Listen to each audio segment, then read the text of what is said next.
Oui, ce serait une histoire en 3 parties. Et cette histoire va raconter, en tout cas un événement assez particulier de la vie de Anna. Et cette histoire se passe dans un futur relativement proche puisque nous sommes dans les années 2030. Nous sommes en Belgique. Dans ce futur, un peu comme maintenant à notre époque, les tensions politiques sont quand même assez fortes. Il y a quand même des menaces d'invasion, des menaces d'attaque. Et donc la Belgique, qui est le centre politique de l'Europe, forcément elle est d'office un peu centralisée là-dedans. Et donc forcément elle se réarme aussi, mais surtout au niveau de ses forces spéciales en général, pour pouvoir faire des missions un petit peu plus tendues, mais on va dire plus chirurgicales quoi. On va suivre Anna dans ce contexte géopolitique ma foi tendu. C'est une femme qui n'a que sa mère en tant que membre de famille. Sauf que sa mère, elle n'a jamais eu une relation très forte avec. Elles se sont quasiment jamais parlé. Elles n'ont rien échangé de profond ni quoi que ce soit. Sa mère s'est jamais réellement occupée d'elle non plus. Et en fait, Anna n'a jamais connu ni frère, ni sœur, ni père. Ni cousin, ni qui que ce soit au final. Et du coup, la seule membre de sa famille ne fait pas du tout attention à elle. Donc Anna est profondément recentrée sur elle-même et forcément d'office très traumatisée des relations en général, quoi. Et donc tout au long de sa vie, jusqu'à finalement peut-être ses 20 ans, elle vit sa vie, quoi, au final. Une vie plutôt tranquille, on va dire, mais très très solitaire. Et donc l'année de ses 20 ans, en tout cas, sa mère décède. Et c'est un véritable choc pour elle, vraiment incommensurable, puisque tout revient. Les relations qu'elle n'a jamais eues, le fait qu'elle n'a jamais été proche de sa mère, mais elle est complètement effondrée et elle se pose forcément des milliers de questions par rapport à ça, parce que déjà elle comprend pas pourquoi elle est si triste, alors que finalement elle n'a jamais pu dire qu'elle aimait sa mère et vice versa, mais ça reste sa mère, donc c'est normal que ça lui fasse un gros choc. Et en fait elle se rend compte qu'elle a un vide gigantesque dans sa vie, qu'elle n'a jamais eu de relation solide avec qui que ce soit, et donc tout lui revient dans la tronche. Plus toutes les questions qu'elle s'était jamais posées par rapport à son père et même potentiellement le reste de sa famille ou des amis, quoi. Et donc ça lui fait un tel choc qu'elle reste quasiment alitée pendant 2 mois. Elle mange à peine et tout ça, et tout ça dure pendant plus ou moins 2 ans où petit à petit elle essaye de se remettre, de se relever avec beaucoup de difficultés, et encore 2 ans finalement ça paraît assez court, donc par rapport à un tel choc, elle s'en sort pas mal, on va dire, entre guillemets évidemment. Et puis un jour, je sais pas trop pourquoi, mais elle prête plus d'attention à l'armée au final. En regardant un peu les infos, en voyant un peu plein d'articles sur internet et tout ça, l'idée d'être militaire et de peut-être enfin trouver un sens à sa vie s'inscrit un peu dans son esprit, quoi. Et finalement un jour elle prend la décision, elle se dit je vais aller à l'armée. Parce qu'elle se dit elle va peut-être partir dans plein d'endroits, elle va peut-être faire le tour du monde, elle va peut-être combattre des méchants et peut-être même avoir un peu l'espoir de mourir au combat et de finalement pas juste mourir en étant dépressive au fin fond de son lit et d'avoir un peu de sens dans sa vie, quoi. Elle passe tous les tests et elle réussit. Parce que finalement, tout au long de sa vie, elle a toujours fait un peu de sport, et comme elle fréquentait personne, elle est jamais sortie, elle a jamais bu, fumé, elle a jamais eu de tentation extérieure, quoi. Donc finalement, elle y arrive. Et en plus de ça, à l'armée, on va pas se mentir, une personne qui est perdue et qui dit moi je veux combattre et mourir au combat, ils sont en mode allez viens, d'accord, c'est bon, on t'accueille, tu vois. Et finalement elle s'illustre pendant 8 ans en étant vraiment un très bon soldat, quoi. Elle est très forte en tactique aussi, elle a le sang vraiment tout le temps froid, même dans les situations les plus difficiles. Elle arrive à donner des ordres même à d'autres soldats qui seraient un peu plus stressés par le combat et tout ça, et ce pendant 8 années. Et donc elle est plus ou moins à l'aube de ses 30 ans, et finalement l'armée la contacte et lui dit voilà, on aimerait que tu fasses partie des forces spéciales. Et donc elle intègre les forces spéciales, et pendant 2-3 années elle va faire des missions justement assez chirurgicales et tout ça dans d'autres pays un peu tendus. Elle fait ce que la Belgique peut proposer de mieux dans un contexte pareil, c'est finalement ne pas envoyer toute son armée, mais plutôt envoyer vraiment des petites équipes pour faire des missions spéciales, quoi. Et après 2-3 années à de nouveau s'illustrer encore plus dans les forces spéciales qui sont forcément le top du top de l'armée belge, l'armée revient vers elle et lui dit ok, on va t'intégrer dans une section un peu plus secrète, mais encore plus spéciale pour le coup. Et là vraiment tu vas faire les missions les plus difficiles qu'on pourrait proposer finalement à un soldat, où là vraiment c'est en mode tu n'existes pas, tu deviens un fantôme. Si jamais on sait que tu as fait cette mission, ou si jamais on vous découvre, ou que vous êtes cramé dans votre mission, c'est vous tirez une balle, personne ne doit rien savoir de vous, quoi. Ça porte des noms spéciaux que je n'ai pas, mais c'est vraiment des missions ultra secrètes, quoi, qui en plus de ça sont peut-être commanditées aussi par d'autres alliés, enfin bref. Et elle continue à être vraiment excellente dans ce qu'elle fait, quoi.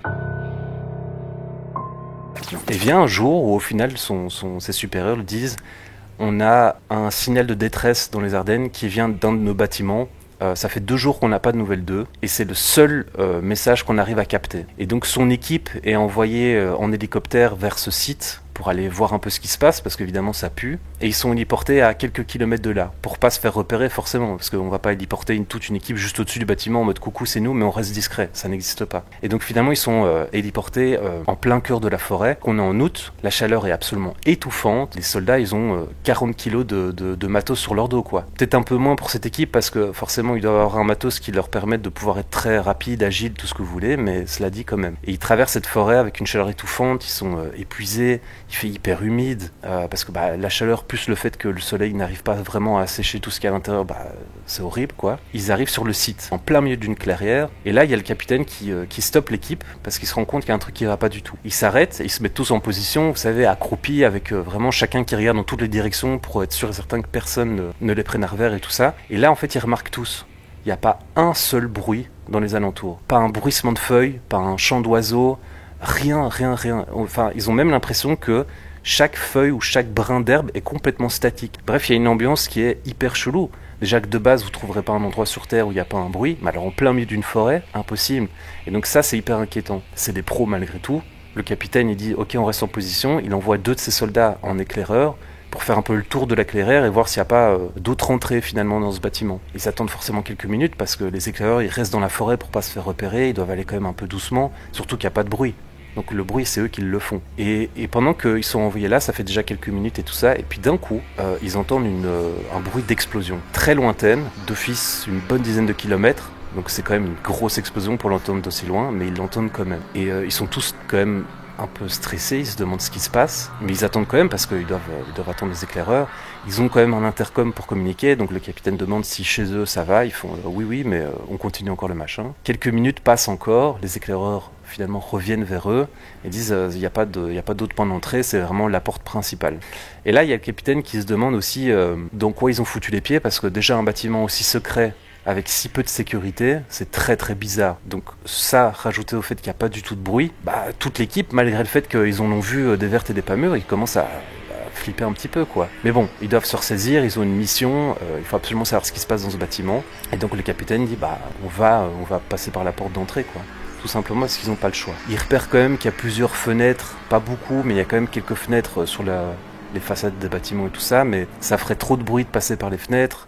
Il faudrait peut-être même potentiellement les casser, ça va pas aller. Donc ils foncent, ils ont quand même leur tactique bien précise, ils arrivent à l'entrée. Et dans ce genre d'équipe, il y a toujours au moins un soldat qui est un peu spécialisé dans le fait d'ouvrir les portes le plus discrètement possible, ou ce genre de truc quoi. Ils doivent rester discrets malgré tout. Donc il y a le soldat, voilà, il sort un peu tout son matos, il fait ce qu'il faut pour ouvrir la porte, mais la porte s'ouvre très très facilement quoi. C'est limite s'il fallait pas juste mettre une petite clé, une clé et puis c'était fini quoi. Il fait toujours extrêmement chaud. Ils sont quand même sur le point d'investir le bâtiment avec tous les éléments qui vont pas, et toujours en tête le fait qu'il y a eu une explosion à 10 km quoi. Donc ils sont quand même très tendus, ils sont tout seuls, ils sont dans l'incompréhension la plus totale. Ils se préparent à entrer dans le bâtiment et ils poussent la porte, ils font quelques pas, ils allument tous leur lampe torche parce qu'ils repèrent qu'en fait il n'y a rien à part juste une lumière dans le fond du couloir qui éclaire le gros couloir central. Sauf que la lumière en plus elle est clignotante et tout ça, donc ils se disent directement ça pue, mais ils n'ont pas de visibilité. Donc en fait ils se disent là maintenant on est quasiment directement dans un conflit, il faut se préparer à devoir se défendre à chaque seconde, donc tant pis pour la discrétion, là on voit bien qu'il y a un souci. En fait en allumant tous leur lampe torche, c'est là qu'ils constatent le vrai problème qu'il y a, c'est que le couloir est jonché de cadavres, démembrés de partout, il y a des boyaux, il y a des mains, il y a des yeux qui sont absolument partout sur le sol, les murs, le plafond sont recouverts de sang, et en fait ils frisent tous un peu quoi, ils sont choqués parce que c'est vraiment un massacre absolu. Pourtant ils en ont vu, mais à ce point-là, ils ont jamais vu ça. Un être humain même qui pèterait un câble n'arriverait pas à se déchaîner à ce point-là sur des gens, quoi. Au final, c'est un massacre vraiment absolu. Le seul truc qu'ils arrivent plus ou moins à remarquer, c'est qu'il y a 6 portes, dans le couloir. Il y en a qu'une seule qui paraît ouverte, c'est celle qui est à côté de la lumière, qui est tout au fond. Ils restent là, c'est un peu le seul machin qu'ils avaient à repérer. Il y a quand même Anna, finalement, qui arrive à reprendre un peu ses esprits et qui commence à avancer dans le couloir. Dans ce genre de moment, chacun regarde un peu sa porte, chacun un peu sa tactique, c'est toujours des personnes qui regardent derrière pour de nouveau pas se faire choper et tout ça. Ils avancent, ils essayent tous de réprimer l'envie de vomir parce que forcément ils marchent sur des membres, sur des yeux des fois même. Ils sentent vraiment que là ils sont en train de marcher sur des cadavres. L'odeur, je vous laisse imaginer le machin. Parce qu'en plus de ça, ça se voit que ça fait quand même déjà quelques petits jours. Ils avancent vers cette porte, la seule porte ouverte, tout au fond, vers la seule source de lumière. Et là le capitaine leur dit de stopper, sans un bruit. Ils s'agenouillent tous. Et là, il commence à leur faire des signes de la main pour donner des ordres, histoire que là, maintenant, ils vont investir le bâtiment. Forcément, ils vont pas se faire chier pour l'instant à ouvrir les portes pour rester très discrets. Ils vont passer par la seule qui est ouverte, où ils arrivent à voir qu'il y a un escalier qui mène aux étages supérieurs. Et donc, ils se disent, là, maintenant, il faut peut-être essayer de trouver un centre de contrôle pour trouver des preuves, essayer de savoir un peu et se casser le plus vite possible, quoi. Et donc, le capitaine donne les ordres, et à un moment donné, alors qu'ils sont sur le point justement de commencer à investir le bâtiment, ils entendent des drôles de bruits comme ça, enfin des bruits un peu organiques et tout ça, voire même un étouffement assez prononcé et tout. Ils se retournent tous et ils voient leur équipier qui était derrière eux voler un peu comme ça dans les airs, comme s'il avait une corde invisible autour du cou. Du sang lui coule des yeux, du sang lui coule de la bouche aussi. Il a des grosses convulsions et d'un coup, le cadavre est démembré en deux. Il se fait vraiment arracher des deux côtés. La seule lumière qui restait s'éteint complètement, l'ampoule pète au final. Et Anna, elle a un instinct de survie incroyable, elle commence à courir directement vers la porte d'entrée qui était restée ouverte. Et en essayant de courir, elle entend des tirs, il y a des éclats de lumière forcément, des cris de terreur et tout ça. Elle entend des bruits de soldats terrifiés qui se font sans doute massacrer aussi. Et puis d'un coup, elle sent un choc. Elle sent un choc vraiment hyper violent dans son dos qui la propulse contre un mur et elle s'évanouit, c'est le noir complet alors qu'elle était pas loin en plus d'atteindre la porte et elle se réveille mais elle sait pas si c'est des heures, des minutes plus tard, elle a pas la moindre idée. Elle se réveille, elle se rend compte que c'est la seule survivante de son escouade et la suite ce sera pour la prochaine fois. Si t'as bien aimé la vidéo, surtout, n'hésite pas à t'abonner.